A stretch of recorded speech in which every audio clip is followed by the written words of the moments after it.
मध्य प्रदेश में विधानसभा चुनाव की तैयारियां जोरों पर है। एक तरफ भारतीय जनता पार्टी जन आशीर्वाद यात्राओं के माध्यम से जनता से आशीर्वाद मांग रही है, तो दूसरी तरफ कांग्रेस जन आक्रोश रैली के माध्यम से जनता के पास जा रही है। ऐसे में ट्राइबल्स लोगों की बात नहीं हो पा रही है। मध्य प्रदेश में आबादी के लिहाज से देखें तो ट्राइबल कम्युनिटी की संख्या काफी ज्यादा है, ना सिर्फ मध्य प्रदेश बल्कि छत्तीसगढ़ और राजस्थान में भी है। ऐसे में कई लोगों का यह कहना है, कई निर्दलीय कैंडिडेट्स जो अब तक सामने आए हैं उनका कहना है कि ट्राइबल्स की बात नहीं हो रही है।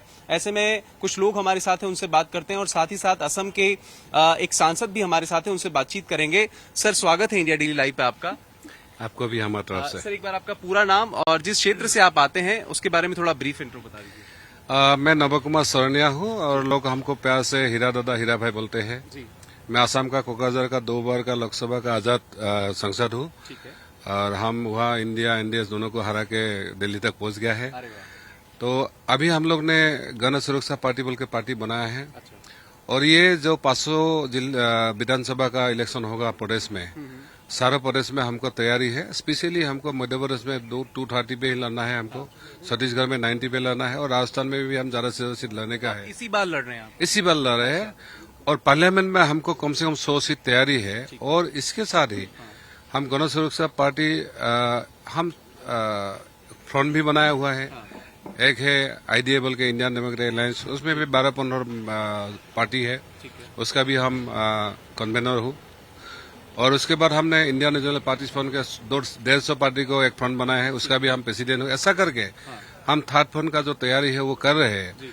हम सारा देश में कम से कम असेंबली होने के बाद 150 सीट में हमारी तैयारी है। ये नॉर्थ ईस्ट से लेके कश्मीर से लेके सारा हिंदी बोले हो चाहे नॉर्थ हो, सब में हम लोग पार्टी का फैलाया है। लगभग 70 स्टेट में अभी हमारा टीम बन गया है। यही टीम को लेके ये सारा पूरा हमारा टीम है। ये हमारा स्टेट का और जिला का सब लोग है।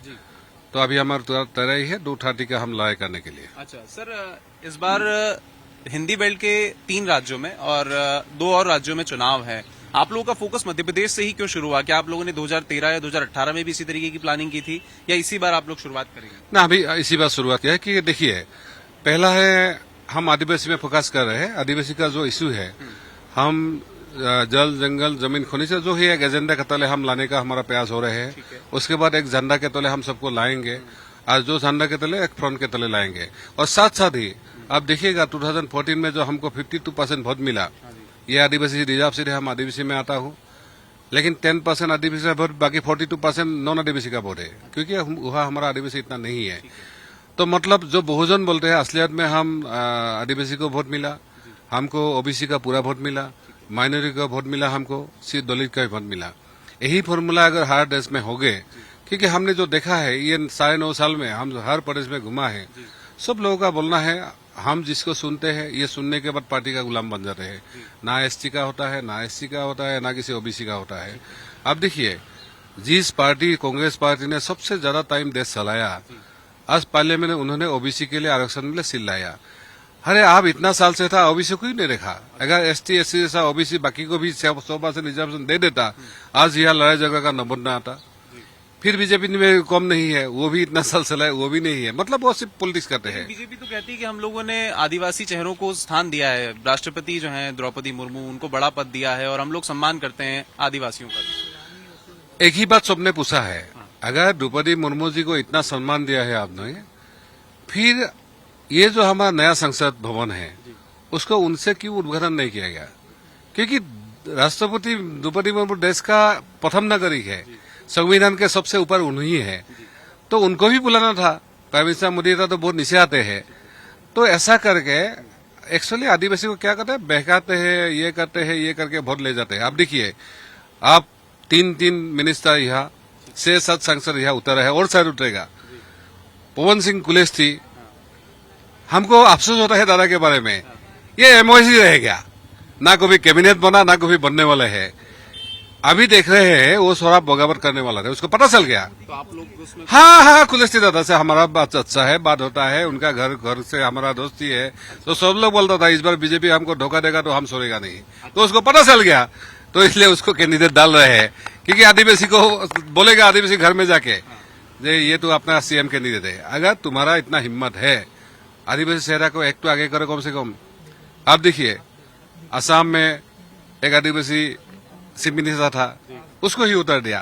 तो क्या अगर इन्हें विधानसभा का टिकट नहीं मिलता कुलस्ते साहब को, तो क्या आप लोग भी उनसे बातचीत करते? नहीं नहीं, हमसे बातचीत होता है और सबको पता है अगर कुलस्ते जी को इस बार नहीं मिलता तो कुलस्ते जी उमा भारती मैडम जैसा, फिर वसुंधरा राजे जैसा ऐसा कुछ कर बैठता। तो ऐसा उनको पता है, तो इसलिए सिर्फ लोगों को बहकाने के लिए करना है। लेकिन देखिए, हम जो मुद्दे हैं, हम बीजेपी कांग्रेस में उधर होने वाला में नहीं है। अभी देश उन्होंने 75 साल उन्होंने चलाया है। अगर बारी आई आदिवासी का जल जंगल जमीन खनिज शासन का, तो मैंने बोला ही है, वो मुगल से लड़ा, ब्रिटिश से लड़ा, फिर हमारे सुने हुए इंडिया गवर्नमेंट से लड़ना पड़ा, लेकिन कुछ नहीं मिला। यहाँ का जितना सारा लोग है सब एक्टिविस्ट है, रास्ता के लिए, अपना जमीन बसाने के लिए, पत्ता के लिए वो लड़ रहे हैं। इवन उसके बाद तो छोड़ो, जहाँ हमारा हॉस्टल बना है आदिवासी के लिए, उसमें आदिवासी स्टूडेंट नहीं रहता है। हाल ही में हमारा क्या बोलते हैं, जबलपुर में वो ट्राइबल हॉस्टल में क्या हुआ, बच्चा लोग बीमार पड़ गया। हाँ, ऐसा बहुत सारा चीज है। यहाँ का एकलव्य मॉडल स्कूल एकदम खराब की है। कुछ ही दिन पहले हम परसवाड़ा मीटिंग करके आए हैं। वह हमारा मैंगानीज का खनी है, ये कपार का खनी है, लेकिन वहाँ का लोगों को सीएसआर नहीं मिलता है। 3 मिनिस्टर उसके बना के रखा हुआ है बीजेपी ने, लेकिन लोगों को कुछ नहीं मिलता है। मतलब ये दिखावा है। आदिवासियों की हित की बात होती है, लेकिन उनके हित की काम नहीं होता है उनका। और कुछ और भी आप पार्टी के जुड़े हुए लोग हैं इनसे, जो इनकी पार्टी में शामिल हुए हैं, क्योंकि इस बार तमाम जो कैंडिडेट्स हैं वो उतारे गए हैं। जी, सिर्फ हम यहाँ बजाते रहते बोलता हूँ, अगर आदिवासी में इतना दर्द है तो आदिवासी में जो पेशाब किया है उसको आपने क्या किया? दिखावा में उसने क्या बुलडोजर लगा दिया। किंतु हमको जो इन्फॉर्मेशन है उसको कम से कम 2-2.5 करोड़ उनका अपना लोगों से कॉम्पेंसेशन मिल गया है, लेकिन आदिवासी तो आदिवासी रह गया, उसे कुछ नहीं हुआ। ठीक है, बाकी लोगों से और भी लोगों से बात करते हैं। भाई साहब, आपका नाम बताइए। दरबू सिंह उइके, पूर्व विधायक, गढ़ सुरक्षा पार्टी मध्य प्रदेश का प्रेसिडेंट हूँ। अरे वाह। आज आप लोग पार्टी से जुड़े हैं सर, की आपको क्या लगता है, अब तक क्या ट्राइबल लोगों की बात नहीं होती थी, इस कम्युनिटी के बारे में बातचीत नहीं हो पा रही थी? क्योंकि भाजपा और कांग्रेस दोनों बात करती हैं कि हम लोग ट्राइबल कम्युनिटी के पक्ष में हैं। देखिए, मध्य प्रदेश में ट्राइबल हो, SC ST OBC हो या जनरल हो, सभी के साथ में यहाँ चंद नेता जो अपनी बिजनेस कर रहे हैं, ये पार्टी नहीं चला रहे हैं। और कांग्रेस और भाजपा में ठेकेदारी राज चल रही है और ये ठेकेदार बन चुके हैं। अगर ये समाज सेवक होते तो यहाँ मोदी आकर के इतना बड़ा रैली नहीं करता। ये लोग, इनके जो आदमी हैं, इंसानों पर पेशाब करने वाली पार्टी बन गई है। ये जो भारतीय जनता पार्टी बहन बेटियों की बलात्कार करने वाली पार्टी बन गई। नेमावर की घटना आप देख लीजिए। और पूरे प्रदेश के अंदर में बहन बेटियां असुरक्षित है। तो ये जो स्वाभाविक है कि जनता में बड़ा आक्रोश है। कांग्रेस में भी और बीजेपी को भी नहीं चाह रही है पब्लिक, वो थर्ड फ्रंट की ओर जा रही है। तो ऐसी परिस्थिति में गढ़ सुरक्षा पार्टी पूरे प्रदेश के अंदर में गांव-गांव तक के जा रही है, सभी वर्ग समुदाय के बीच में जा रही है और उन्हें ये समझाने का प्रयास कर रही है, चाहे वो अनुसूचित जाति का हो, जनजाति का हो, OBC का हो या सामान्य वर्ग का हो, जो पीड़ित वर्ग है उनको लेकर के। और इस बार जो है मध्य प्रदेश में अपनी रणनीति के साथ में चुनाव लड़ रही है और हम यहाँ पर जनता के एक मध्य प्रदेश में विकल्प के रूप में आएंगे।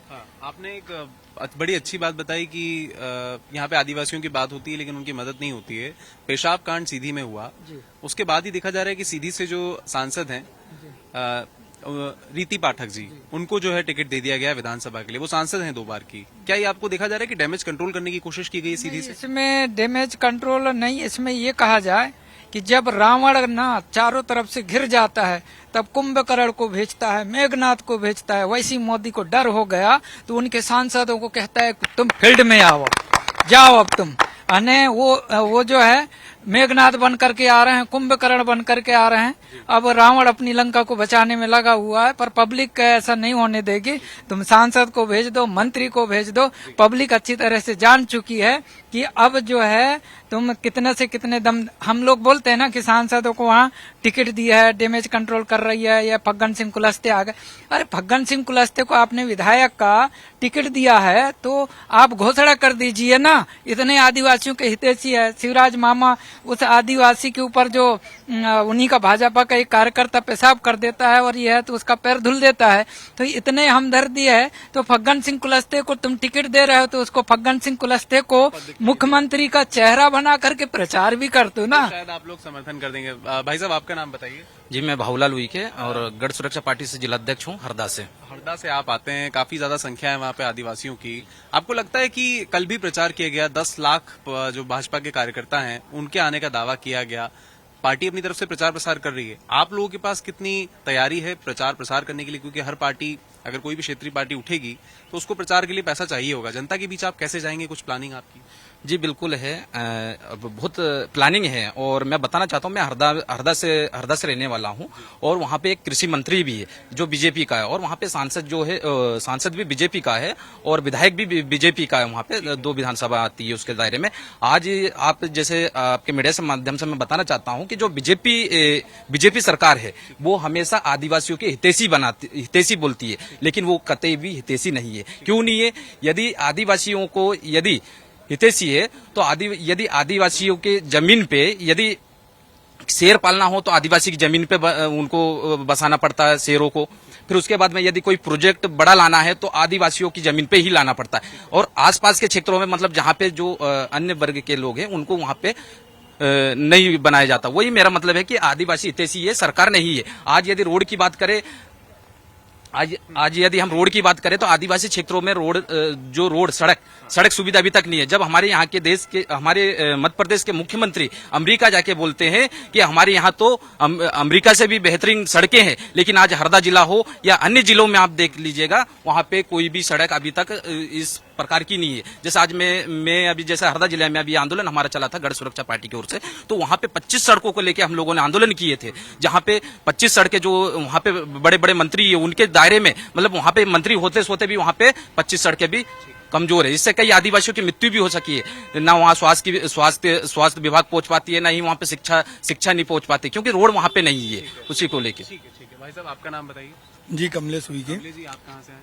जी अब्दुल्लागंज ब्लॉक से हैं, जिला पंचायत सदस्य हूँ अभी वर्तमान में। अच्छा जी, कितना विकास देख रहे हैं आप आपके इलाके में, और ईमानदारी से बताइए किसकी लहर दिख रही है आपको इस बार?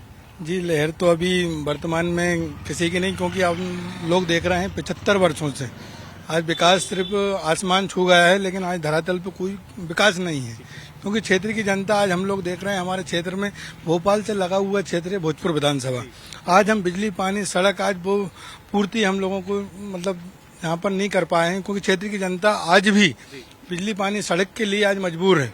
आज भी वहाँ पर हम लोगों के क्षेत्र में सड़क नहीं है, ना तो टाइम पर बिजली है, क्योंकि वहाँ पर आज पूरे किसान परेशान है। किसानों की आज ये हालत है कि क्योंकि आज 10% फसल बची हुई है, आज पूरे किसान लोगों की जो है धान की फसल लगी हुई है, लेकिन आज किसान पूरा हाहाकार की कगार पर है, लेकिन कोई सुनने वाला नहीं है। वहाँ पर बेरोजगारी है, सारी चीज वहाँ पर मतलब हमारे भोजपुर विधानसभा में एक तहस महस करके रखा। मूलभूत सुविधाओं की बहुत ज्यादा कमी है। आपका नाम बताइए sir. Manish Chaturvedi. Manish ji, tribal community की बात हो रही है, आप लोगों का कैसे समर्थन मिल रहा है इन लोगों को? आप लोग क्या चाहते हैं कि देश में या प्रदेश में जब भी विकास हो तो ट्राइबल कम्युनिटी को प्राथमिकता दी जानी चाहिए या नहीं? देखिए, मैं इसलिए इस पार्टी के सपोर्ट में आया क्योंकि मैं ऑलरेडी एक आदिवासी जिले से ही आता हूँ, छिंदवाड़ा जिसका नाम है। और छिंदवाड़ा पहले आदिवासी जिले ही करता था, पर आज के डेट में बहुत डेवलप है। पर डेवलप क्या हुआ? सिटी डेवलप हुई, शहर डेवलप हुआ, पर आसपास के गांव, आज भी हमारे गांव में जहां मैं रहता हूं एक छोटा सा प्रांत है दमुआ, छोटा सा एरिया है दमुआ, एक कोल माइंस एरिया है, पर उसके सराउंडिंग आसपास में पूरे आदिवासियों का एरिया। हम लोग देखते हैं कि वहां से कभी कोई लकड़ी का गट्ठा लेके आ रहा है, वो उनको मैं आज मेरी एज 45 हो गई, मैं देख रहा हूँ बचपन से देख रहा हूँ, वो आज भी गट्ठे का लेके आ रहे हैं। वो गट्ठा जब 70-80 रुपए या 100 रुपए का बिकेगा तो बेचारे घर जाते हैं, कहीं तेल खरीद ले, नमक खरीद ले, तो घर में खाना बनेगा। मैं आज भी सोचता हूँ कि यार इतने सालों से क्या उनके गांव में ये जो जाते थे कि हम आपके लिए ये करेंगे वो करेंगे, यार इतने साल में आपने क्यों नहीं कर पाए? आज भी वो बंदा अपना सामान लेकर आए, सब्जी बेचे या लकड़ी का गट्ठा बेचे तो घर जाके खाना बनाएगा। उसके घर में आज भी नमक नहीं है, उसके घर में आज भी तेल नहीं है, क्यों? मेरे को ये समझ नहीं आता था। आदिवासियों के नाम पे आप क्यों चल रहे हो यार?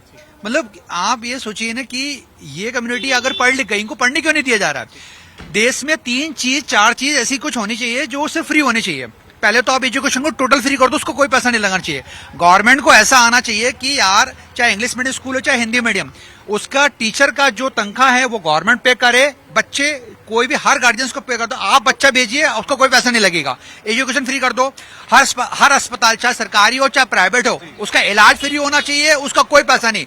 जहां तक रही मशीनरी, इक्विपमेंट्स, ऑपरेशन थिएटर का खर्चा, जो भी मेडिसिन वगैरह है टोटल ऑफ फ्री कर दो आप, ठीक है। उसका जो खर्चा गवर्नमेंट उठाए, भाई इलाज आप फ्री करिए, क्यों लूटने का मौका दे रहे हैं। और एक बात बताइए, एक जो पैसे वाला आदमी है अगर उसको सपोज मान लीजिए किडनी की कोई प्रॉब्लम हो जाए, लीवर की कोई प्रॉब्लम हो जाए, या हार्ट पेशेंट है या न्यूरो का कोई प्रॉब्लम हो जाए, वो आदमी सोच के मर जाएगा यार, उसको पैसे ही नहीं है। और आपने आयुष्मान के नाम से बेवकूफ बना के रखा है, जाओ तो वो बोलता है ये लेकर, बोलो अरे क्या इलाज कराएगा आदमी, किस बात का फायदा, काहे का फायदा यार। आप चलो, मैं चलता हूँ आपको अस्पताल लेके, आप आयुष्मान कार्ड हाथ में रखो, मेरे पास आयुष्मान कार्ड है, बता दो आप इलाज हो रहा है तो वो डॉक्टर बोलेगा पहले इतना जमा करने का, भाई साहब आपको पैसा देना पड़ेगा, उसके बाद ही आपका इलाज होगा, गवर्नमेंट तो बाद में देगी हमको। उसके बाद आप 1 रुपए 2 रुपए की टैबलेट भी आप ताले एमआरपी आप देखो मेडिसिन पे कितना, आपने क्यों बेवकूफ बना कर रखा है। आप एजुकेशन फ्री करो, मेडिसिन आपका इलाज फ्री करो, और सबसे पहली बात है कि आप किसानों के लिए हर चीज फ्री कर दो। भैया तुझे कितना पानी चाहिए, कितनी बिजली चाहिए, कौन सा खाद बीज चाहिए, सब फ्री कर दीजिए आप। भाई वो आपका अंदाता है ना, आप उसको क्यों छल रहे हो। भाई आपने बैंक से लोन लिया भी है तो बैंक वालों को बोलो कि उसके लिए आप बेफिक्र रहिए, उसको आप लोन दीजिए, 10 लाख 20 लाख उसको जितना लग रहा दीजिए। अगर वो नहीं चुका पाता है, खुदा ना खासा प्राकृतिक कोई आपदा आती है, ओले गिर गए, बारिश अत्यधिक होगी, उसकी फसल नष्ट होगी, बेचारा क्या करेगा। पर वो तो उम्मीद में था, वो अकेला किसान कितना खाएगा, दूसरों के लिए उगा रहा है ना, अपने लिए तो कर नहीं रहा वो। तो ये 3-4 चीजें गवर्नमेंट को फ्री करनी चाहिए हमेशा। तो यहाँ पे जो लोग हैं आदिवासी समाज से जुड़े हुए कुछ लोगों ने भी बातचीत की, और हमारे साथ जो सांसद थे उन्होंने भी बातचीत की, और उनका कहना है कि मूलभूत सुविधाओं के लिए आज भी जो आदिवासी समाज है वो न सिर्फ मध्य प्रदेश में बल्कि राजस्थान, छत्तीसगढ़ और देश के कई इलाकों में आज भी जूझ रहा है। ऐसे में उनकी समस्याओं को सुना जाना चाहिए, और अगर नहीं सुना जा रहा है तो इसी वजह से एक और पार्टी का जो जन्म है वो इस चुनाव में हो रहा है, और 230 विधानसभा की जो सीटें हैं उस पर इस पार्टी के जो कैंडिडेट्स हैं उतारे जाएंगे। राजस्थान और छत्तीसगढ़ भी उसमें शामिल है। ऐसे में देखने वाली बात होगी कि परिणाम किस पार्टी के पक्ष में आता है, लेकिन लोगों की मांग है कि आदिवासी समाज का नेतृत्व मध्य प्रदेश लंबे समय से करता आ रहा है और उनको प्राथमिकता दी जानी चाहिए। वीडियो जर्नलिस्ट कृपाल सिंह नेगी के साथ Vaibhav Parmar, India daily live, Bhopal, Madhya प्रदेश।